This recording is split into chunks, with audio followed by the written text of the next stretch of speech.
10 দিন ইতিকাফ করতাম শবে কদরের আশায়, শবে কদর পাইলাম না। আবার দ্বিতীয় 10 দিন আমি ইতিকাফে ঢুকে যাইতাম শবে কদরের আশায়। আবার আমি দ্বিতীয় 10 দিন শবে কদর পাইলাম না।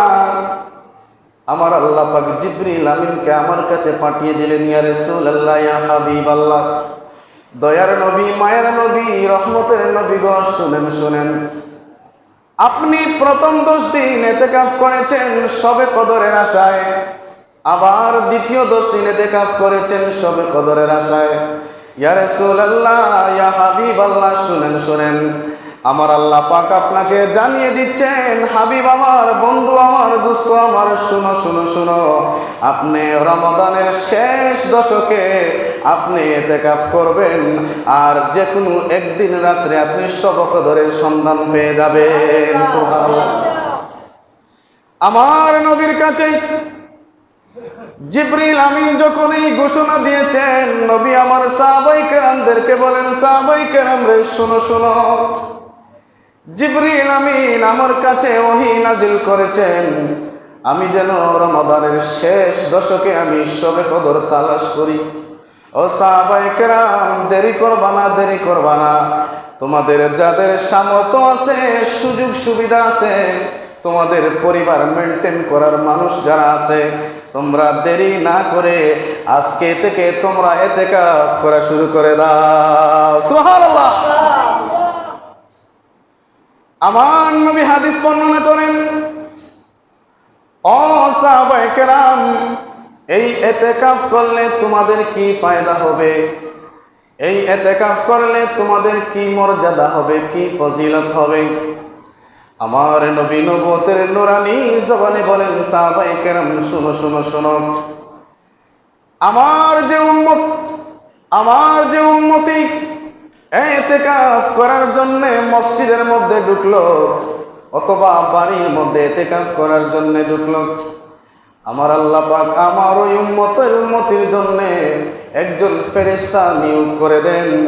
ওই ফেরেশতা আমার ওই ইতিকাফকারী উম্মতের জন্য সব সময় তাওবা ইস্তেগফার করতে থাকে। সুবহানাল্লাহ। নবী আমার বলছেন, উম্মত, ওই ফেরেশতা তার জন্য বারবার দোয়া করে, আল্লাহ এই ইতিকাফকারীকে তুমি ক্ষমা করে দাও। সুবহানাল্লাহ। শুধু তাই নয়, ওই ফেরেশতা আল্লাহর কাছে বলেন, রব্বুল আলামিন, আপনার এই বান্দা সে যে উদ্দেশ্যে ইতিকাফের মধ্যে ঢুকেছে, সে যে নিয়ত করে ইতিকাফের মধ্যে ঢুকেছে, আয় আল্লাহ, আপনার ওই বান্দার নিয়তগুলোকে আপনি আপনার ইতিকাফের উসিলায় কবুল করে নেন। সুবহানাল্লাহ।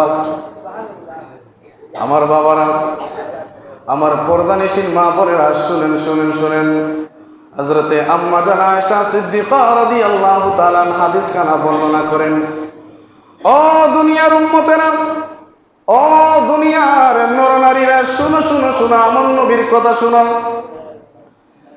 ইতিকাফের সময় যখন শুরু হয়ে যাইতো, আমার নবী কোমরের মধ্যে কাপড় বেঁধে নিতেন। আমি বলতাম, ইয়া রাসূলুল্লাহ, ইয়া হাবিবাল্লাহ, আপনি কি জন্য কাপড় বেঁধেছেন?